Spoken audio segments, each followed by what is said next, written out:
Friends, एके education में आप सभी का स्वागत है। फ्रेंड्स, आज हम लेके आए हैं आपके लिए एक महत्वपूर्ण टॉपिक जिससे किसी भी एग्ज़ाम्स में प्रश्न ज़रूर आते हैं। सभी एग्ज़ाम्स के लिए काफ़ी ज़रूरी, चाहे आपका पटवारी हो, लेखपाल हो, फॉरेस्ट गार्ड हो या उत्तराखंड से संबंधित कोई भी ग्रुप सी का एग्ज़ाम हो। तो फ्रेंड्स, आज का जो हमारा टॉपिक है वो है उत्तराखंड का इतिहास। इसे बड़े ध्यानपूर्वक आप लोग सुनिए और नोट डाउन कीजिए। इसमें काफ़ी महत्वपूर्ण प्रश्नों पे चर्चा की गई है। तो फ्रेंड्स, चलते हैं अपने टॉपिक की तरफ। आज का जो हमारा टॉपिक है उत्तराखंड का इतिहास।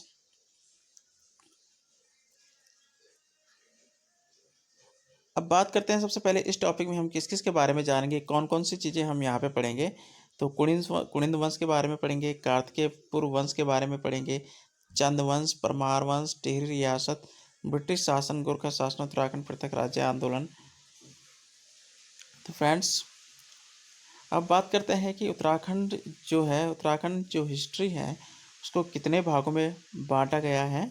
तो उत्तराखंड के इतिहास को कितने भागों में बांटा गया है उसके बारे में हम चर्चा करेंगे और कौन कौन से हैं।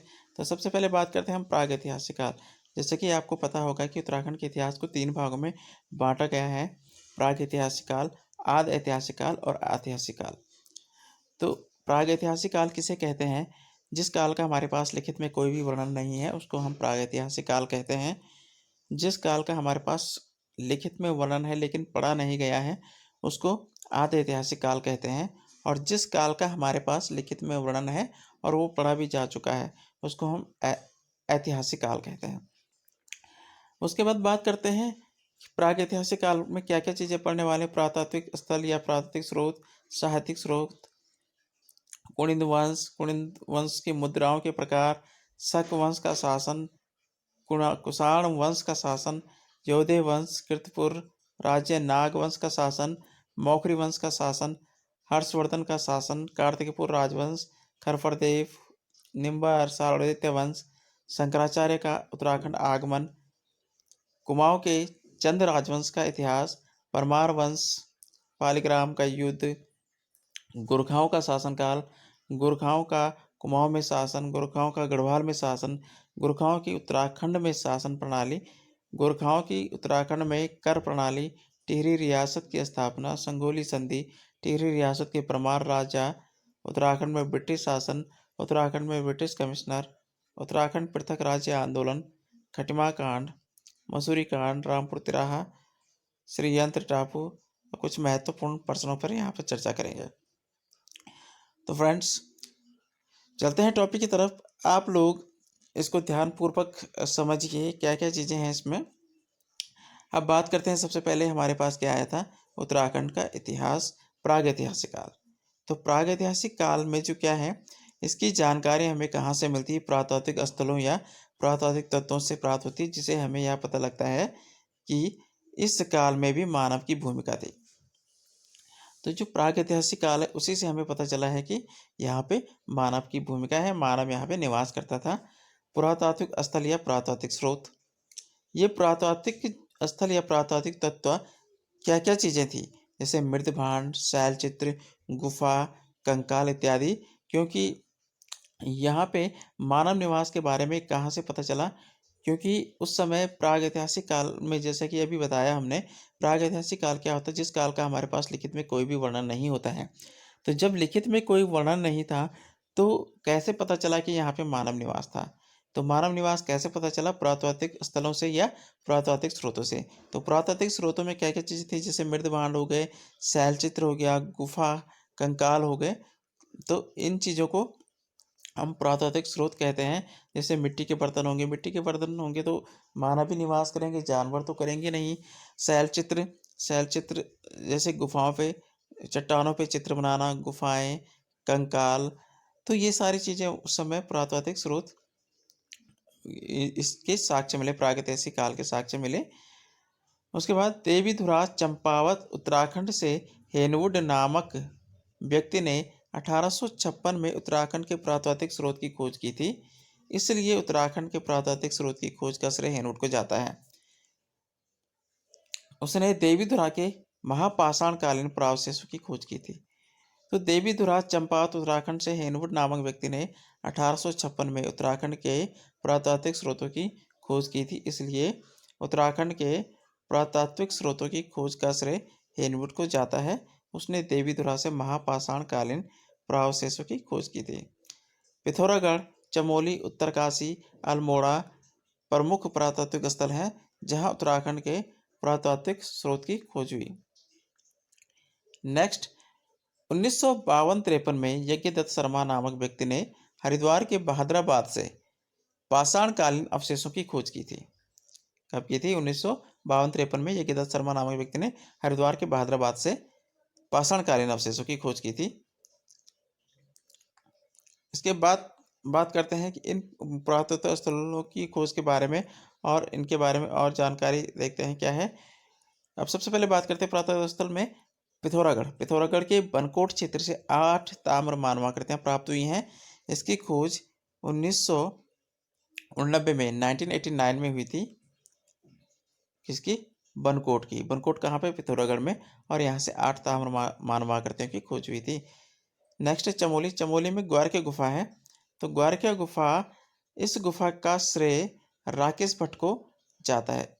इस गुफा की खोज का श्रेय किसको जाता है? राकेश भट्ट को। यह गुफा चमोली जिले के डुंगरी गांव में अलकनंदा नदी के किनारे स्थित है। तो राकेश भट्ट जी को इसका श्रेय जाता है ग्वारखा गुफा को खोजने का। और ये कहाँ पे है? डुंगरी गांव में अलकनंदा नदी के किनारे स्थित है। इस गुफा से लोमड़ी, पेड़, बारहसिंगा, मानव के 41 रंगीन चित्र प्राप्त हुए हैं, जिससे 8 चित्र मानव के हैं। नेक्स्ट है मलारी गांव। यह गांव चमोली जिले के धौलीगंगा घाटी में स्थित है। इस गांव से नरकंकाल, मिट्टी के बर्तन, 5.2 किलो के सोने का मुखावरण, काले व धूसर रंग के चित्र मृदभांड प्राप्त हुए हैं। 2001 व 2 में गढ़वाल विश्वविद्यालय के शोधकर्ता द्वारा इस गांव में इन पुरातात्विक स्थलों की खोज की गई थी। इस गांव में 2 बार खोज की गई। पहली बार यहाँ 1883 में खोज की गई थी।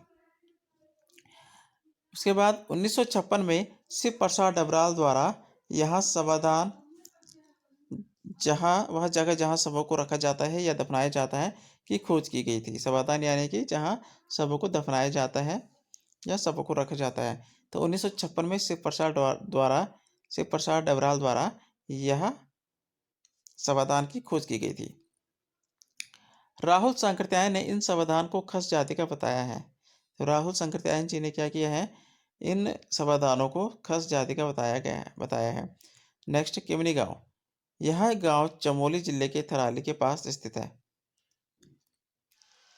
इस गांव में पशुओं के शैलचित्र, हल्के सफेद रंग के चित्रित हथियार प्राप्त हुए हैं। उसके बाद बात करते हैं उत्तरकाशी। उत्तरकाशी के हुडली क्षेत्र से नीले रंग के शैलचित्र प्राप्त हुए हैं। यह क्षेत्र उत्तरकाशी के यमुना घाटी पर स्थित है। नेक्स्ट है अल्मोड़ा। लाखू उड्यार। अल्मोड़ा में लाखू उड्यार। तो 1968 में इस गुफा को महेश्वर प्रसाद जोशी यानी कि MP जोशी इनको कहा जाता है, द्वारा खोजा गया था। यह गुफा अल्मोड़ा जिले के बाड़ीसेना के पास दलबैंड में सुयाल नदी के पास स्थित है।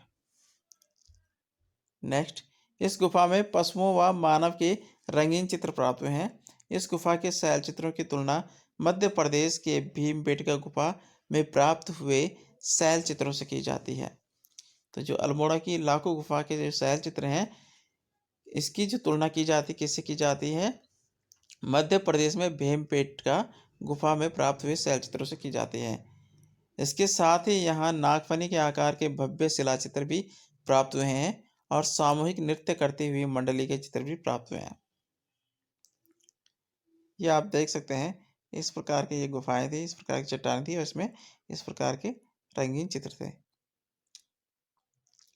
उसके बाद बात करते हैं कसार देवी। कसार देवी कहाँ पे है? अल्मोड़ा में।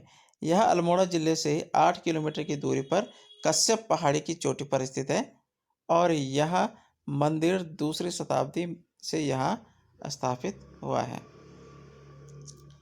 यहाँ से 14 नर्तकों का सुंदर चित्रण प्राप्त हुआ। कहाँ से? कसार देवी से 14 नर्तकों का सुंदर चित्रण प्राप्त हुआ है। नेक्स्ट है फलसीमा। यह स्थान अल्मोड़ा जिले की हवालाबाग तहसील में स्थित है। यहाँ से नृत्य मुद्रा और योग मुद्रा वाली मानव आकृतियां प्राप्त हुई हैं और यहाँ 2 चट्टानें प्राप्त हुई हैं जिसमें कप मार्क्स प्राप्त हुए हैं। नेक्स्ट है जाखन देवी मंदिर।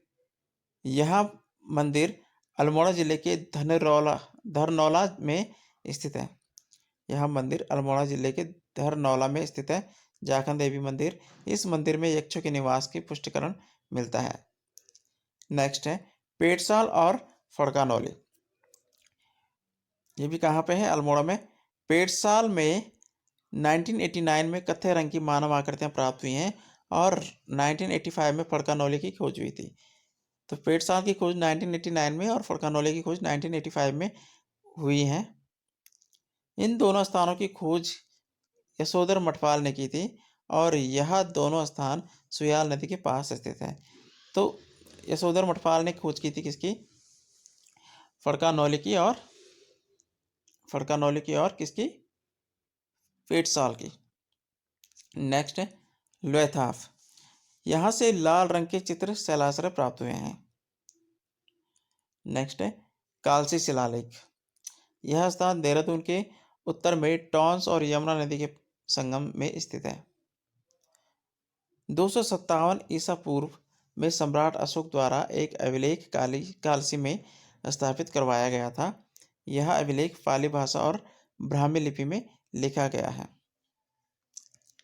इस अभिलेख में अशोक द्वारा यह घोषणा की गई थी कि उसने अपने राज्य में हर स्थान में मनुष्यों और पशुओं के लिए चिकित्सा की व्यवस्था कर दी है और इसके साथ ही अभिलेख में लोगों से हिंसा को त्यागने और अहिंसा को अपनाने की बात कही गई थी। अब बात करते हैं साहित्यिक स्रोत। अभी तक तो थे प्राकृतिक स्रोत, अब बात करते हैं किसकी? साहित्यिक स्रोत की। तो साहित्यिक स्रोत में जैसे कि हम सबसे प्रमुख जो साहित्यिक स्रोत मानते हैं, किसे मानते हैं? धार्मिक ग्रंथ, अभिलेखों को।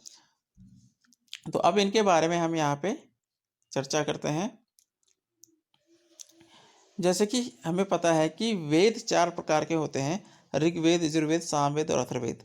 इनमें सबसे पुराना वेद है ऋग्वेद और सबसे नवीनतम वेद कौन सा है? अथर्ववेद। उत्तराखंड का सबसे ज़्यादा उल्लेख हमें ऋग्वेद में प्राप्त होता है। इसमें उत्तराखंड को देवभूमि और मनुष्यों की पूर्ण भूमि कहा गया है। नेक्स्ट है स्कंद पुराण। स्कंद पुराण में हिमालय के 5 खंडों का उल्लेख किया गया है, जिसमें कश्मीर, जालंधर, केदारखंड, मानसखंड और नेपाल के बारे में उल्लेख मिलता है। उत्तराखंड के गढ़वाल क्षेत्र को स्कंद पुराण में केदारखंड और कुमाऊं क्षेत्र को मानसखंड कहा गया है। स्कंद पुराण में कुमाऊं क्षेत्र के लिए कुर्मांचल शब्द का प्रयोग किया गया है। ब्रह्म और वायु पुराण की बात करते हैं तो ब्रह्म और वायु पुराण में कुमाऊं क्षेत्र में गंधर्व, यक्ष, किन्नर, किरात, नाग आदि जातियों के निवास का उल्लेख किया गया है। तो फ्रेंड्स,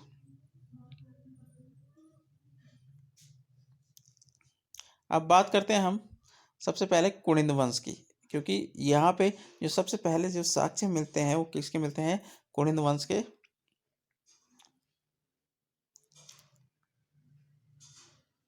तो कुनिंद वंश या कुलिंद वंश सबसे पहले है। पहली शताब्दी से लेकर तीसरी चौथी शताब्दी तक इसका शासनकाल माना जाता है। तो कुनिंद वंश की जानकारी हमें बहुत सारे स्रोतों से मिलती है, जैसे पुरातात्विक और साहित्यिक स्रोत। तो उत्तराखंड का इतिहास।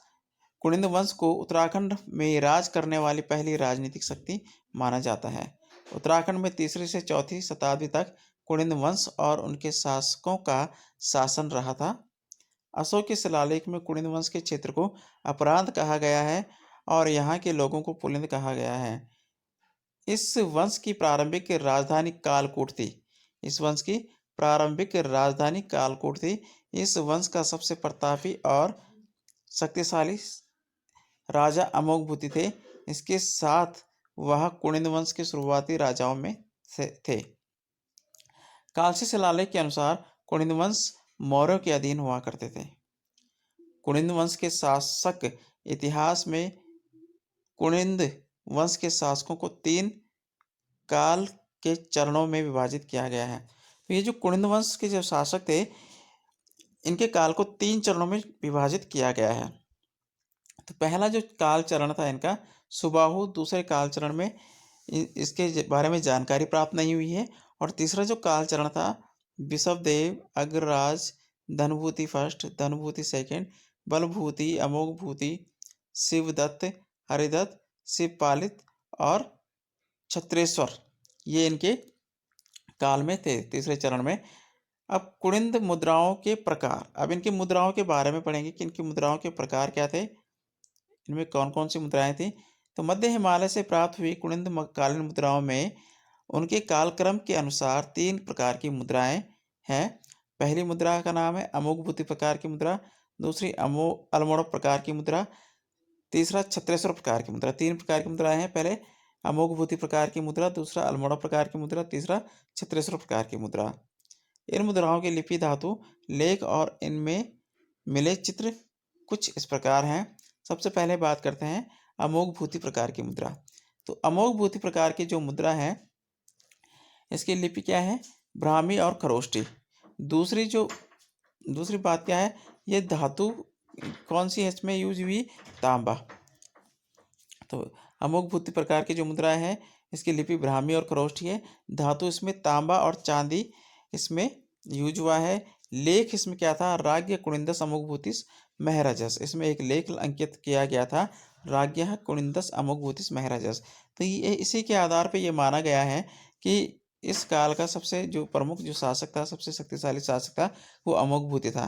क्योंकि जो शक्तिशाली शासक होता था वो क्या करता था, अपने नाम की मुद्राएं अंकित करवाता था। मुद्राओं में चित्र किसके हैं, नारी के, मृग के, स्वास्तिक, नदी और नाग, इनके यहाँ पे क्या है, चित्र प्राप्त हुए हैं। इन मुद्राओं में हिंदू यूनानी राजाओं की रजत मुद्रा का प्रभाव था। इन मुद्राओं में हिंदू यूनानी राजाओं की रजत मुद्राओं का प्रभाव था। यह मुद्रा 3 प्रकार की मुद्राओं में सर्वप्राचीन मानी जाती है। इस मुद्रा के अग्रभाग में एक द्विहस्ता देवी दिखाई देती है और उनके दाहिने तरफ उनको देखता हुआ मृग दिखाई देता है। कुनिंद मुद्राएं, अब कुनिंद मुद्राओं में दूसरी मुद्रा कौन सी है, अल्मोड़ा प्रकार की मुद्रा। इसमें कौन सी लिपि है, ब्राह्मी लिपि और धातु तांबा है। मुद्राओं में चित्र क्या क्या है, वृत्त, कुबड़ा बैल, वेदी, नंदीपात, मानव मूर्ति और नाग। इस प्रकार की मुद्राएं सिर्फ उत्तराखंड के हिमालय क्षेत्र में मिलती हैं और इनकी अधिकांश मुद्राएं अल्मोड़ा जिले से प्राप्त हुई हैं। इन मुद्राओं में 8 राजाओं के नाम देखने को मिलते हैं। किसमें, अल्मोड़ा प्रकार की मुद्राओं में। इसमें 4 राजाओं के नाम वाली 4 अलग अलग मुद्राएं अल्मोड़ा से मिली हैं, जिनमें 4 राजाओं के नाम क्या क्या हैं, शिवदत्त, शिवपालित, हरिदत्त, मगभद्द। यह मुद्राएं अब लंदन के ब्रिटिश संग्रहालय में स्थित हैं। एमपी जोशी द्वारा एक ताम्र मुद्रा जिसमें राजा शिवरक्षित का नाम है ब्रिटिश संग्रहालय से प्राप्त हुई थी। बाद में कतूरी घाटी अल्मोड़ा में 14 मुद्राएं प्राप्त हुई हैं, जिसमें एक राजा शिवदत्त, एक राजा आसेक और शेष मुद्रा राजा गोमित्र की है। पंडित लाल गुप्ता द्वारा गढ़वाल क्षेत्र में प्राप्त राजा विजयभूत की एक ताम्र मुद्रा का विवरण प्रकाशित किया गया है। इस प्रकार इन 8 राजाओं के नाम वाली मुद्राएं अल्मोड़ा प्रकार की मुद्राओं के अंतर्गत आती हैं, जिनमें से 6 अल्मोड़ा से, 1 गढ़वाल से और 1 ब्रिटिश संग्रहालय से प्राप्त हुई हैं। अब बात करते हैं छत्रेश्वर प्रकार की मुद्रा का। तो इसमें जो लिपि है कौन सी है, ब्राह्मी लिपि है, धातु तांबा है, लेख भागवत छत्रेश्वर महामना इसमें अंकित है। मुद्राओं में चित्र त्रिशूल धारण किए हुए शिव भगवान की इसमें चित्र मिलता है। इस प्रकार की मुद्रा पर कुषाण प्रभाव देखने को मिलता है और इन प्रकार की मुद्राओं को शिव प्रकार की मुद्राएं भी कहा जाता है। कुनिंदों की मुद्राओं में अलग अलग प्रकार से धार्मिक चिन्ह भी प्राप्त हुए थे। यह चिन्ह शैव और बौद्ध धर्म संबंधित थे। तो फ्रेंड्स, आज के लिए इतना ही। आज हमने प्राचीन जो इतिहास है उत्तराखंड का उसके बारे में चर्चा की है और इसमें हमने आज जो सबसे पहले जो वंश है कुनिंद वंश उसके बारे में पढ़ा। इसके बाद शक वंश स्टार्ट होगा इसके बारे में, क्योंकि वीडियो लंबा हो जाएगा इसलिए आज ये पॉसिबल नहीं हो पाएगा। इसलिए हम नेक्स्ट वीडियो में नेक्स्ट जो जो और जो वंश होंगे और बाकी की जानकारी जो इससे रिलेटेड है उनके बारे में पढ़ेंगे। तो वीडियो को आप देखते रहिए, और आज का वीडियो अच्छा लगा तो कृपया हमारे चैनल को लाइक कीजिए, शेयर कीजिए और सब्सक्राइब कीजिए तथा बेल आइकन को ज़रूर प्रेस कीजिए। और ये हमारी उत्तराखंड की सीरीज़ है, इसमें महत्वपूर्ण प्रश्नों पे हम चर्चा करेंगे। इससे आगे का जो वीडियो होगा वो नेक्स्ट वीडियो में, इससे आगे का जो टॉपिक होगा वो नेक्स्ट वीडियो में हम प्रस्तुत करेंगे। तो फ्रेंड्स, आज के लिए इतना ही। मिलते हैं नए वीडियो में नए टॉपिक के साथ। तब तक के लिए धन्यवाद।